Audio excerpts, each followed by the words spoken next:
예, 우리 온라인이지만 우리 서로 인사 한번 하겠습니다. 우리 가족분들에게, 옆 사람에게 반갑습니다. 평안하셨습니까? 예, 오늘 하나님 은혜가 넘치는 예배가 되기를 원합니다. 이렇게 우리 한번 서로 인사 하시겠습니다.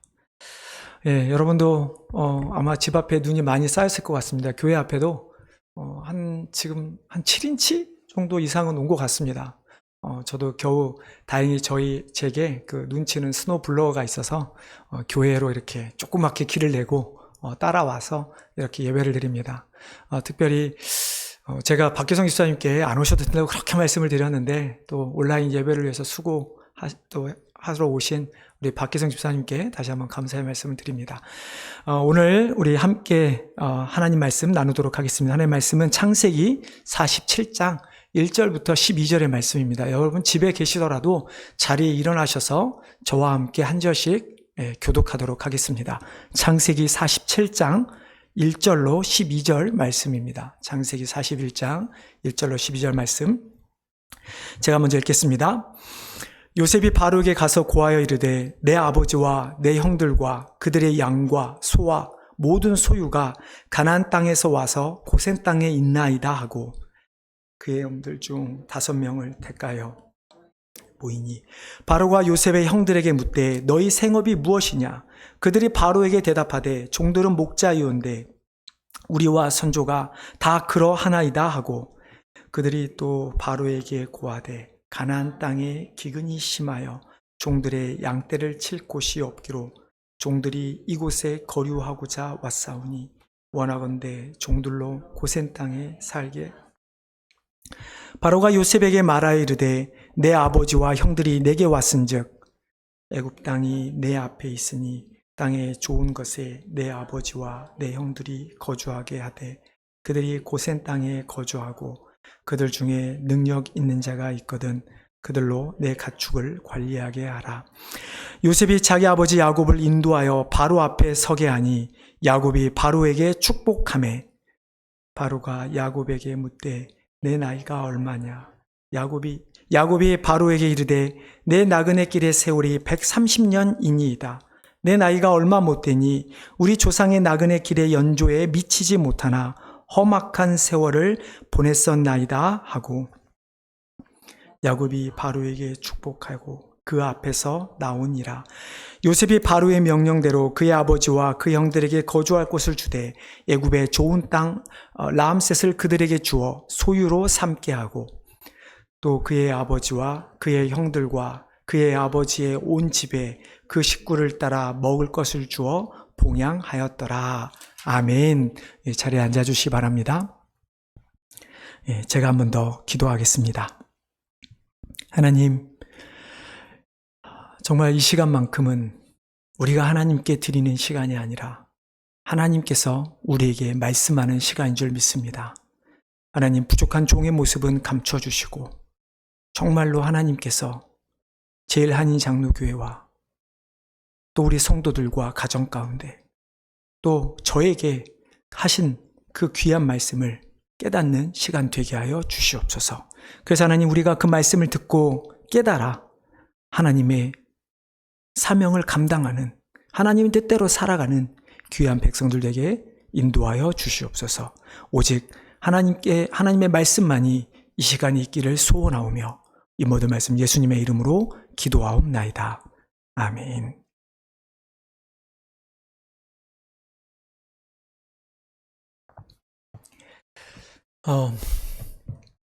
오늘은 눈이 많이 와서 실은 눈이 많이 올 것 같아서 온라인으로 예배가 이루어질 것이기에 제가 이번 주에 말씀을 빌립보서 강해를 잠시 멈추고 오늘 읽은 창세기 47장의 말씀으로 함께 하나님의 말씀을 나누길 원합니다. 제가 예전에 이 말씀으로 한번 말씀을 나눈 적이 있습니다. 그때는 야곱이 그렇게 애굽으로 인도함 받은 것이 그것을 통해서 하나님께서 어떤 애굽 사람들에게 이방인들에게도 하나님의 그 귀한 복음을 하나님을 전하는 기회가 되었다. 그래서 우리도 그런 기회를 찾자라고 하는 주제로 말씀을 나눴다면 비록 오늘은 우리가 빌립보서로 빌립보서의 말씀을 나누진 않지만 창세기의 말씀을 나눈다 할지라도 변치 않는 기쁨, 기쁨이라는 주제는 이어가려고 합니다. 그래서 오늘 설교의 제목은 험악한 세월 대 기쁨의 세월이라는 제목으로 함께 말씀을 나누고자 합니다. 세상이 주는 기쁨은 지극히 제한적이고 상대적이라 말씀을 드렸습니다. 이 세상이 주는 기쁨은 모두가 기뻐할 수 없습니다. 누구는 기뻐하면 그 누구는 어디선가 눈물을 흘리고 있는 거죠. 여러분, 아마 대표적인 예가 운동 경기라고 저는 생각을 합니다. 미국에 1년이 되면 정말 엄청난 축제가 있죠. 슈퍼볼. 올해도 그 슈퍼볼이 이제 얼마 안 남았습니다. 제가 알기로 2월 8일인가요? 저는 그렇게 미식축구를 별로 좋아하지는 않아서 관심 있게 두지는 않지만 정말 미국 전역이 열광을 합니다. 아무리 자기 팀이 아니어도 정말 열광을 합니다. 하지만 그 경기가 끝난 이후에 누구는 환호성을, 누구는 슬픔의 눈물을 흘리게 되죠. 또한 이 세상의 기쁨은 절대적인 기쁨은 이 세상에 없습니다. 예를 들어보죠. 이 세상에 누군가 한 달에 100불만 벌어도 이 세상 어딘가에는, 꼭 미국이 아니죠. 100불 혹은 1000불만 벌어도 엄청난 큰 돈이라 생각하며 기뻐합니다. 정말 세상을 얻은 것처럼 기뻐합니다. 하지만 여러분, 미국에서 1000불을 가지고 살아간다면 여러분 어떠시겠습니까? 어떻게 살지? 대체 1000불로 집세도 못 낼 만한 그런 돈인데 어떻게 살아갈까? 처음에는 10만 불짜리 집에 만족할지 모르겠지만 나중에는 100만 불짜리 집을 사도 만족하지 못하게 되죠. 이처럼 세상이 주는 기쁨은 너무나 제한적이고 너무나 상대적인 기쁨입니다. 그렇기 때문에 우리가 이 세상에서 기쁨을 찾다 보면 어느 순간에는 낙담을 할 수밖에 없습니다.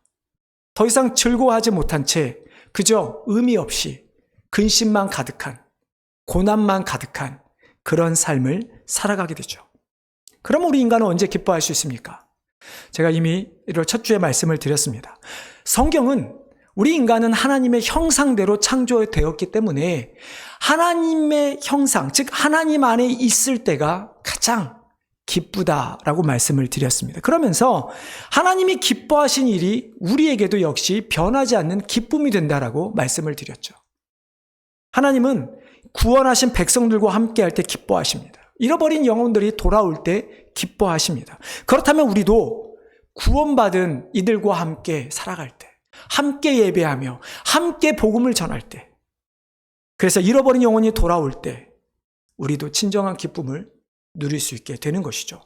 왜 이 기쁨이 제한적이지도 않고 왜 이 기쁨이 상대적이지도 않는가? 그것은 우리가 어떤 대가를 치러서 구원을 얻었거나 우리가 어떤 대가를 치러서 다른 사람을 잃어버린 영혼을 돌아오게 하는 것이 아니라 하나님께서 이미 정해놓은 예정 가운데, 뜻 가운데 우리가 구원받았고 그저 하나님은 우리에게 더 축복하시기 위해 우리를 사용하셔서 복음을 전해 잃어버린 영혼을 돌아오게 하시기 때문이죠.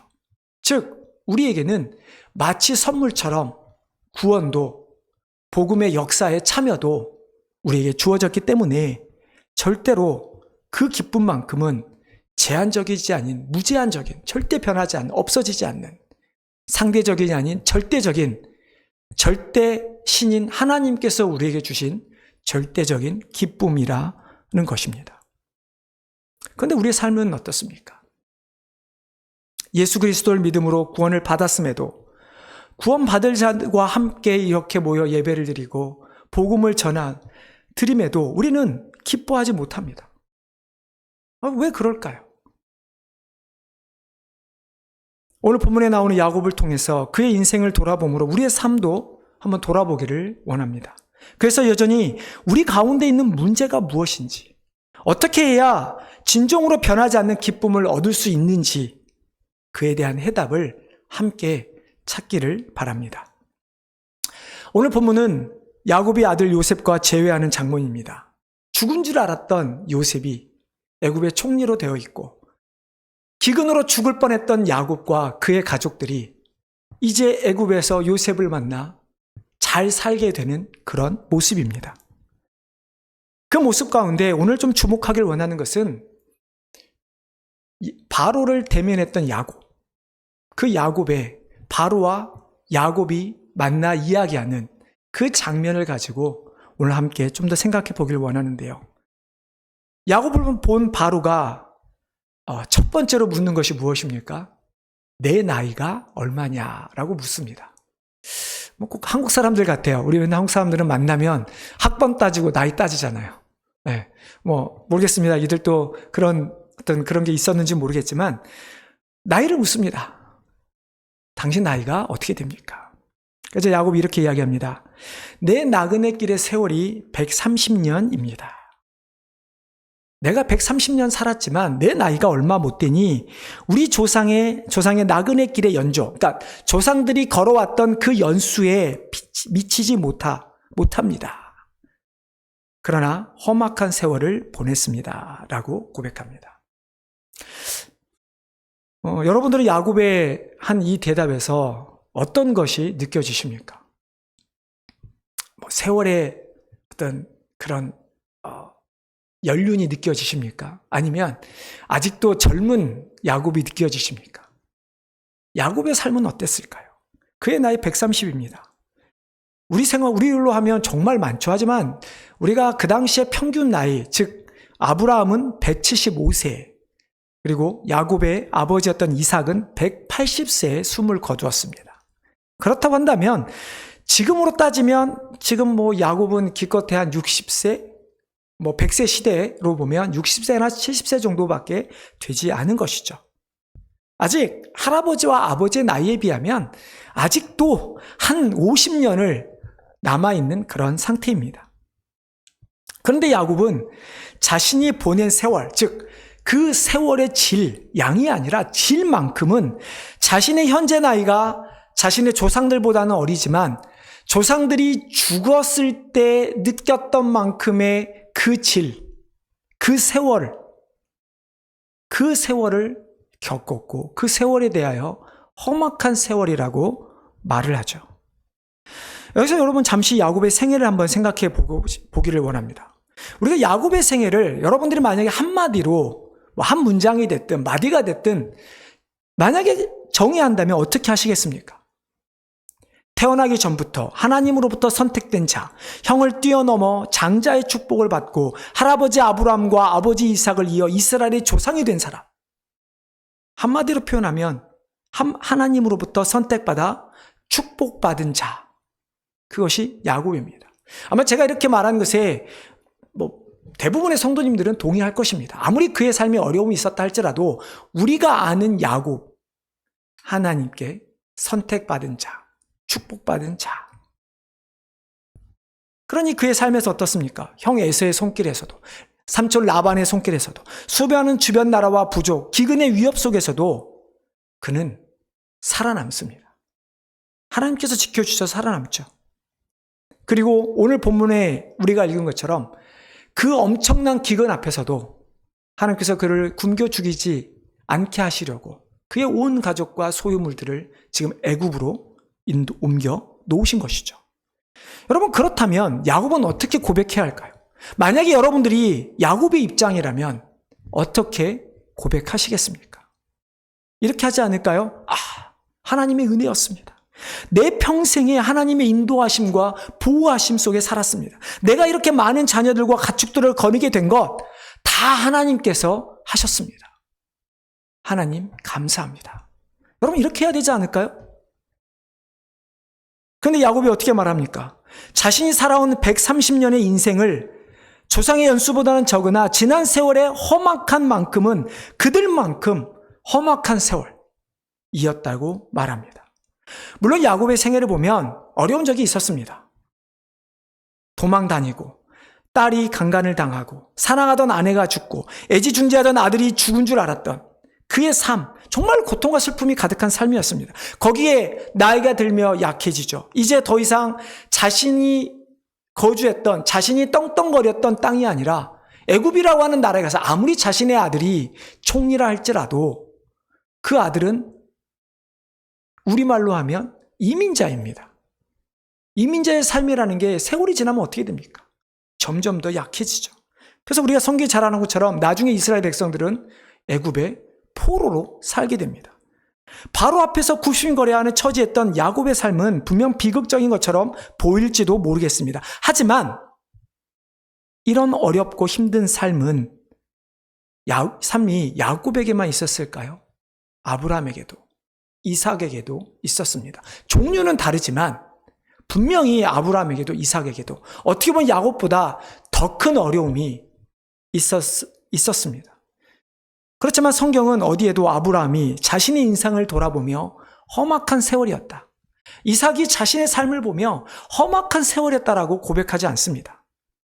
하지만 그들의 손자이자 아들인 야곱의 눈에는 할아버지 아브라함의 삶도 아버지 이삭의 삶도 험악한 세월처럼 보였던 것입니다. 그리고 지금 자신의 삶도 130년의 삶이 험악한 삶이라 고백하고 있는 것이죠. 오늘 본문에 나온 이 험악한이라는 단어, 이게 원어로는 워라임이라고 하는 형용사입니다. 근데 이 단어의 원형은 라라고 하는 단어인데요. 이 단어는 참 여러 가지 뜻을 가지고 있습니다. 좀 부정적인 단어인데요.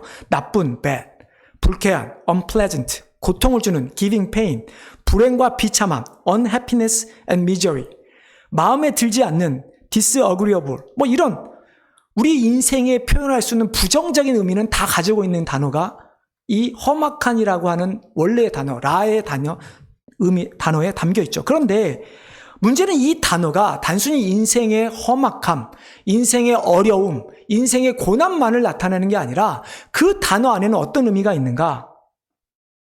영어로 보면 malignant, evil, 즉 악의적인, 사악한이라는 단어가 포함되어 있습니다.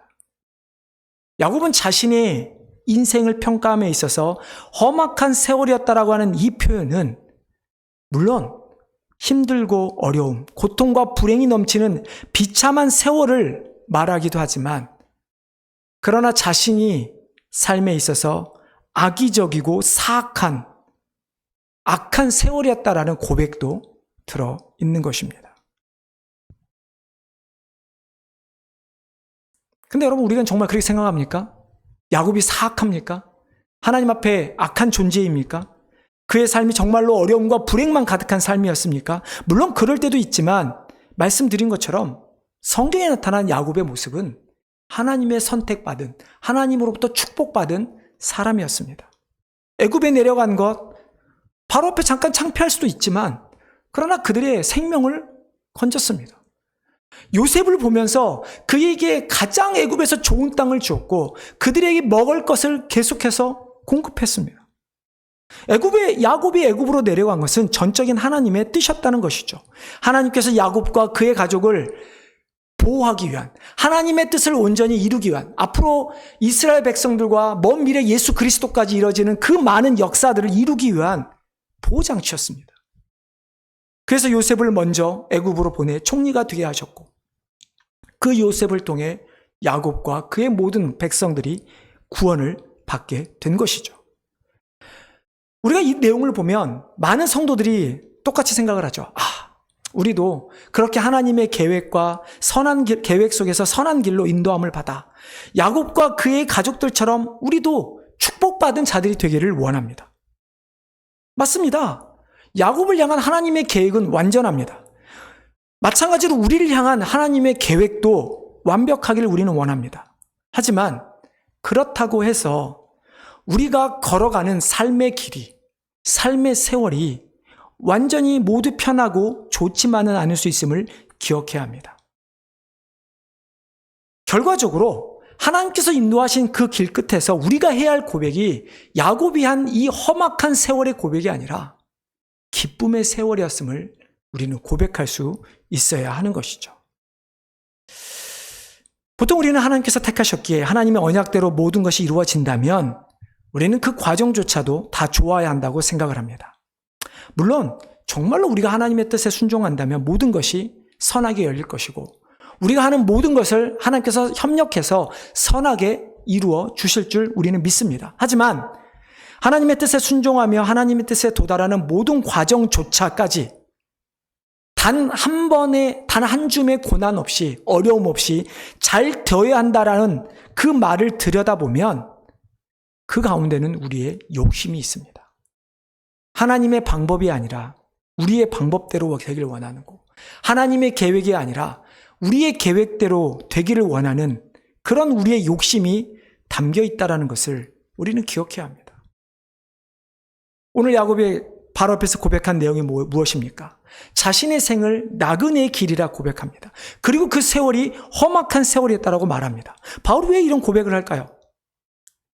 바울이 바로 앞에서 한 이 고백, 어떻게 보면 하나님 앞에서 한 고백일 수도 있습니다. 자신의 삶을 나그네 길이라 하였는데요. 우리가 너무나 야곱의 삶을 잘 알죠. 정말 나그네 길처럼 보입니다.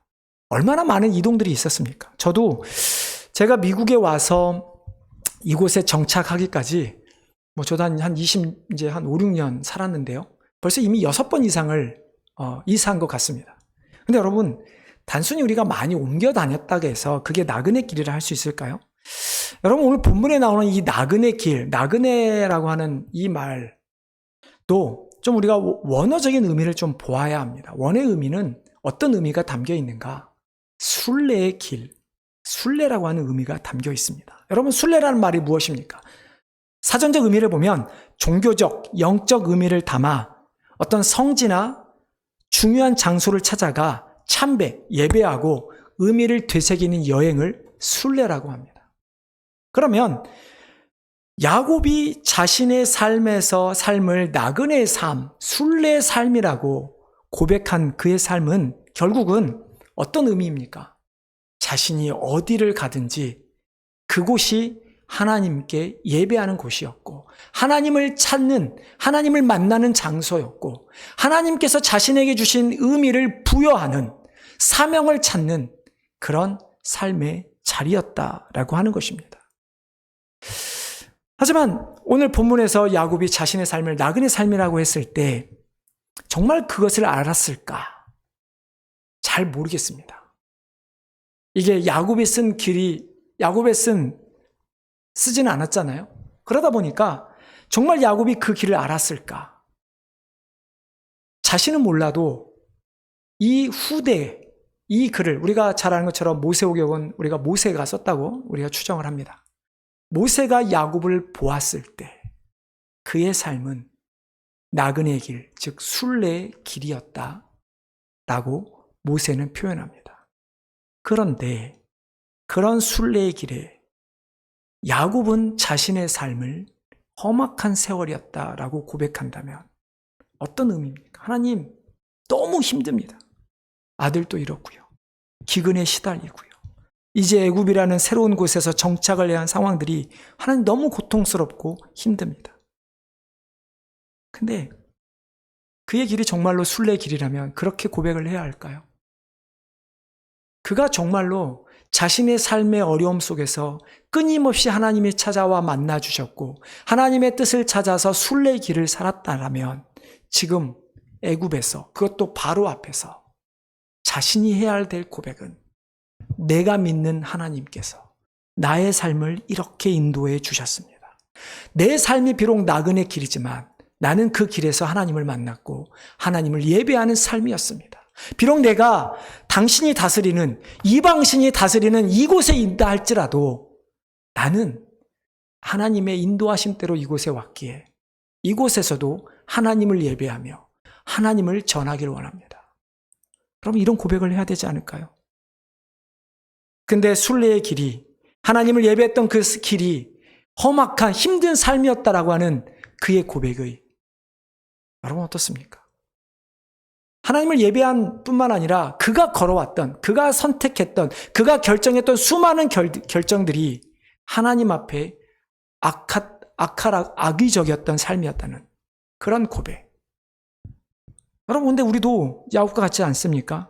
우리도 하나님을 예배한다 말합니다. 하나님 말씀에 순종하며 복음을 전한다고 말합니다. 하지만 정작 우리의 주인은 누구입니까? 정말 하나님입니까? 아니면 나입니까? 우리가 예배하는 것, 우리가 교회 위에 봉사하는 것, 철저히 나를 위해 여러분 하지 않습니까? 우리가 대체 언제 하나님의 뜻을 위해 우리 자신을 포기하고 희생한 적이 있습니까? 모르겠습니다. 우리가 하나님 앞에 우리의 조금의 시간을 드리고 조금의 예물을 드리고 한다 할지라도 정말 그것이 여러분들이 하나님 앞에 나의 모든 것을 희생했다, 포기했다 말할 수 있습니까? 아니요. 우리는 오히려 야곱처럼 하나님을 위해 어떠한 희생도 하지 않은 사람들입니다. 사랑하는 여자를 위해, 재물을 위해, 자녀를 위해 자신이 가질 수 있는 모든 것을 얻기 위해 노력했던 야곱처럼 때로는 우리의 모습을 보면 우리의 신앙조차도 나를 위해, 내가 무언가를 얻기 위해 이용하는 모습들이 우리에게 있다라는 거죠. 결국 하나님을 위해서 포기하고 노력하는 삶이 아닌 나를 위해 포기하고 노력하는 삶을 살아가는 우리의 모습들. 여러분, 쉽게 질문을 던지면 우리가 말은 하나님의 뜻대로 살아가겠다고 하지만 정말로 하나님의 뜻을 이루기 위해 살아가고 있는지 스스로 질문을 해봐야 한다는 이야기입니다. 여러분, 야곱의 인생을 다시 한번 떠올려 보십시오. 그의 인생 가운데 하나님 앞에 순종했던 모습이 얼마나 있었습니까?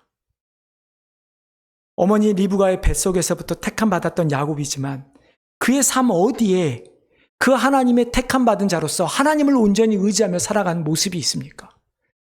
우리도 구원받았습니다. 하나님의 전적인 택함으로 구원받았습니다. 근데 우리의 모습 가운데 하나님을 향한 모습이 있습니까? 형을 속이고 아버지를 속이고 삼촌을 속이고 애굽의 총리, 물론 요셉이지만 그에게 베냐민 이야기를 왜 했냐, 하지 말아야지라고 하며 자식들조차 속이는, 자식들에게 거짓말을 가르치는 야곱의 모습. 결국 자식들로부터 속임을 당하는 야곱. 대체 어디에 하나님의 뜻을 향한 순종이 있습니까? 그가 위에 처했을 때 물론 하나님께서 부르짖어 하나님의 도우심을 받은 적이 있습니다. 하지만 할아버지 아브람과 아버지 이삭에게 주신 하나님의 그 언약, 내가 너를 통해 너 민족을 창대케 하고 내가 너를 통해 이 세상이 복이 되리라고 하는 그 면역을 기억하며 하나님께 순종하며 세상에 나갔던 야곱의 모습이 어디에 있습니까? 없습니다. 그는 끝까지 모든 것을 자신이 계획했고 자신의 힘과 노력으로 이루고자 했던 인물이 야곱이었습니다. 그러니 자신의 삶을 돌아본 야곱이 바로 앞에 살 수 있는 고백이 나는 하나님 앞에 죄인이었습니다. 나는 하나님 앞에 악의적인 악한 삶을 살았습니다. 험악한 삶을 살았다는 고백을 할 수밖에 없는 것입니다. 하나님은 나를 삼아 나를 불러 순례의 길을 하나님을 나타내는 길로 인도하셨지만 그 길의 여정에서 나는 여전히 하나님께 불순종했고 하나님 앞에 온전히 나아가지 못했던 그런 모습을 야곱은 고백한 것이죠. 힘들고 어려웠던 삶, 악의적이고 사악한 삶, 하나님을 위한 삶도 아니고 하나님께 주신 언약을 이루기 위한 사명자의 삶도 아니고 그저 자신만을 위한 삶, 자신이 모든 것을 할 수 있다 생각하고 남을 속이고 잔머리 굴리며 산 인생, 하나님 앞에 거룩한 인생이 아닌 불경건한 인생, 죄로 가득한 인생이었던 삶이 바로 야곱의 삶이었던 것이죠. 그러니 그는 험악한 세월을 보냈다라고 고백할 수밖에 없는 것이죠. 여러분, 이 이야기가, 이 야곱의 자신의 삶의 그 결론의 이야기가 우리의 고백이 되지 않기를 바랍니다. 근데 너무나 안타까운 것은 우리의 현재 주소, 우리의 현재 삶의 주소가 이 야곱과 다를 바가 없다는 것이죠. 물론 여러분 가운데 최근에는 정말로 나는 하나님의 뜻을 찾아 살려고 하고 있는 것 같습니다 라고 말한 분들도 계실 것입니다. 저는 그것이 거짓말로 생각하지 않습니다. 우리의 삶에는, 우리의 신앙생활의 모습에는 하나님의 뜻을 찾기 위한 굴곡이 있습니다. 어떤 때는 잘 찾아가는 모습이 있는 반면에 어떤 때는 또 한없이 바닥으로 떨어지는 모습이 있습니다. 그렇기 때문에 지금은 내가 그렇게 하나님의 뜻에 순종한 삶처럼 산다고 느낄 수도 있습니다. 어느 누구도 처음부터 끝까지 자신의 삶을 하나님의 뜻을 찾지도 순종하지도 않았습니다라고 고백하는 성도는 없습니다. 그런 사람은 성도가 아니죠. 예수를 믿는 성도가 아닙니다. 우리가 정말로 열심히 하나님의 뜻에 살려고 해도 그러한 삶은 쉽지 않습니다. 굴곡이 있을 수밖에 없죠. 왜냐하면 그 모든 문제의 근원은 바로 죄이기 때문입니다. 우리가 절대로 바꿀 수 없는, 풀 수 없는 문제, 그 죄의 문제가 여전히 우리를 붙잡고 있기 때문에 우리는 절대로 우리 스스로 험악한 세월을 기쁨의 세월로 우리 스스로는 바꿀 수가 없다는 것이죠. 죄인인 우리가 정말로 온전히 하나님 뜻에 순종할 수 있습니까? 아니요, 할 수 없습니다. 우리의 힘만으로는 절대 할 수 없습니다. 여러분, 내가 예수를 믿었으니, 그리고 내가 매일 성경 보고 기도하니 이제 나는 정말로 하나님의 뜻에 온전히 순종할 수 있어 라고 생각한다면 여러분, 그것이 교만이고 그것이 착각입니다. 우리가 매일 하나님의 말씀 앞에 나가고 매일 기도한다면 우리의 고백은 하나님, 그럼에도 불구하고 하나님, 여전히 제가 죄인입니다. 내가 하나님의 뜻에 살 수 없습니다. 저를 용서해 주십시오. 저를 인도해 주십시오라고 기도하는 것이 맞는 것이지, 하나님, 저 잘 살고 있습니다 라고 말할 수 없다라는 거죠. 여기서 생각해 봐야 할 중요한 한 가지가 있습니다. 그것은 야곱과 같은 스스로 모든 것을 할 수 있다고 생각하는 사람뿐만 아니라 정말로 하나님의 뜻에 순종하면 나는 아무것도 할 수 없이 하나님의 은혜로 뜻으로 살아간다 라고 하는 사람에게도 어려움은 찾아온다는 것입니다. 근데 그 어려움을 어떻게 해야 험악한 세월이 아닌 기쁨의 세월로 바꿀 수 있는가 하는 것이죠. 어려움을 당하게 되는 목적과 어려움을 주는 주체는 다릅니다. 하나님의 뜻에 순종하고 함에도 불구하고 어려움이 찾아온다. 그러면 하나님께서 우리를 정금과 같이 정말 하나님의 형상대로 빚어가기 위해서 우리를 연단하시는 모습입니다. 그렇기 때문에 하지만 하나님의 뜻에 순종하지 않는 자들이 찾아오는 어려움은 사단이 계속해서 넘어뜨리게 주는 어려움이죠. 우리가 하나님의 택하심을 받았다면 그 하나님이 주신 연단 앞에 하나님은 피할 길을 주신다. 감당할 수 있는 힘을 주신다. 약속합니다. 그러면 그 길에 잠깐 우리는 인간이기에 고난을 느끼지만 그 길에 언젠가 어느 순간부터는 더 이상 고난이 아닌 기쁨이 느끼게 되는 것이죠. 그리고 반대로 사단이 주는 고난에 우리가 하나님의 뜻을 떠나 있다면 그것은 우리를 끝까지 고난 속에만 머무르게 한다는 것입니다. 그럼 우리가 살펴본 구약의 이야기, 오늘 살펴본 야곱의 이야기, 구약이 주는 교훈은 하나님의 언약, 그리고 그 언약을 이루시는 하나님 그 분을 나타내는 것이 구약입니다. 그렇기 때문에 구약에 나타난 인간은 끊임없이 하나님 앞에 불순종하는 죄인입니다. 때로는 하나님의 뜻에 순종하는 사람들이 있죠. 그 가운데 하나님께서 역사하시는 것을 보여줍니다. 하지만 신약은 하나님의 언약으로 구원받은 백성이 하나님을 위해 살아가는 모습을 그리는 것이 신약입니다.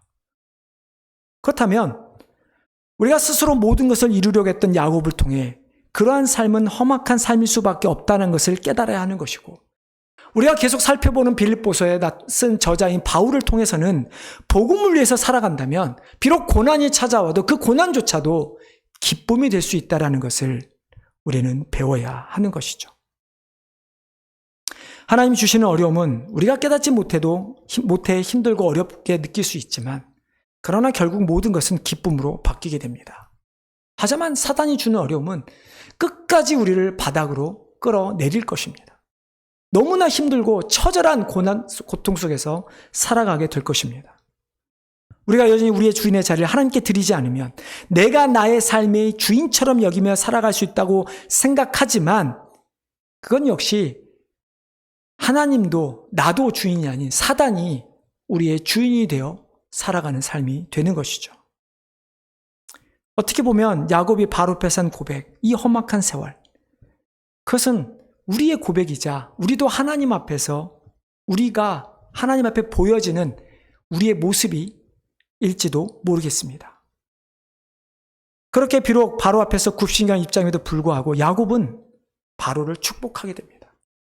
여러분, 그렇게 험악한 세월이었음에도 불구하고, 자신이 하나님 앞에서 악한 사람이었음에도 불구하고, 그러나 그의 마지막 행동은 바로를 축복합니다. 여러분, 어떤 축복을 했겠습니까? 그가 바로가 믿는 신의 이름으로 축복했겠습니까? 아니죠. 자신이 믿는 하나님의 이름으로 그를 축복한 것처럼. 여러분, 그것이 쉬웠겠습니까? 빌부터 살아야 되는 다른 나라의 왕 앞에서, 그가 믿는 신 앞에서 자신이 믿는 신의 이름으로 축복한다는 것이 얼마나 바로가 보기에는 우습지 않았을까요? 야, 무슨 네가 믿는 신은 너를 이렇게 비참하게 만들었는데 뭘 나를 위해서 네가 축복을 빌자, 이러지 않았을까요? 하지만 야곱은 바로가 생각하는 그것이 아니라 정말 살아계신 하나님 앞에 자기의 험악한 악한 세월을 고백하며 바로를 축복함을 통해서 자신을 인도하신 하나님 앞에 하나님을 다시 기억하고, 이 나라도 애굽도 하나님의 뜻 가운데 이루어지기를 원하는 그런 축복, 하나님 앞에 자신을 점검했던 바로 야곱의 모습. 사랑하는 성도 여러분, 지금까지 여러분의 삶을 어떻게 평가하시겠습니까?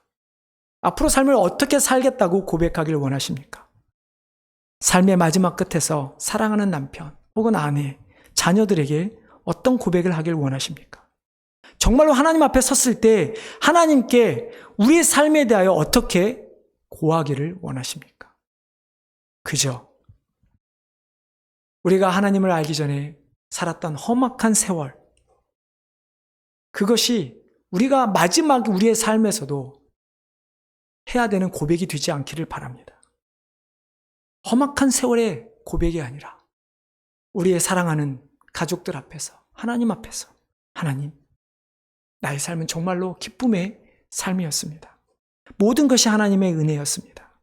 내가 구원받은 것도, 복음을 위해 살 수 있었던 것도, 비록 남들 눈에 보기에는 힘들고 어려운 삶이었을지 모르지만 정말로 제 삶은 선물과 같은 삶이었습니다.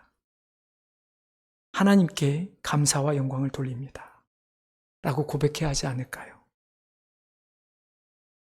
우리가 혹은 교회가 한 일이 정말로 하나님의 뜻이었는지, 하나님의 방법이었는지를 생각해 보기를 원합니다. 우리에게 찾아오는 많은 고난, 야곱이 말한 것처럼 나그네 길, 험난한 길, 그것이 쓴뿌리가 가득한 고난의 여정도 아니고 하나님 보시기에 악한 여정, 사람들 보기에도 악의가 가득한 여정이 아니라, 아무리 힘들어도 누군가는, 같이 믿는 누군가는 나를 바라봤을 때, 하나님께서 나를 보셨을 때 그래도 기쁨의 삶을 살았다, 기쁨의 여정을 걸어갔다, 그런 성화의 삶을 살아간다 라는 고백을 할 수 있는 우리 성도님들이 되시기를 주님의 이름으로 축원합니다. 기도하겠습니다. 하나님, 감사합니다. 참 하나님께서 우리를 택하셨죠. 우리를 끝까지 인도하신 그 하나님의 은혜가 우리 가운데 있기에, 비록 우리도 야곱처럼 험악한 세월이다 라고 인간적인 고백은 할지 모르지만, 그러나 하나님, 그런 고백조차도 우리가 정말 하나님을 만나면 하나님, 기쁨의 세월이었다 고백하는 우리 모두가 되게 하여 주시옵소서. 하나님, 기쁨의 세월이 되기 위해 정말 하나님의 뜻에 순종하며 하나님의 복음을 위해 살아가는 자들이 되기를 원합니다.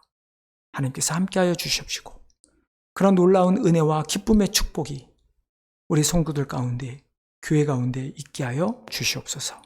감사하며 예수님의 이름으로 기도하옵나이다. 아멘.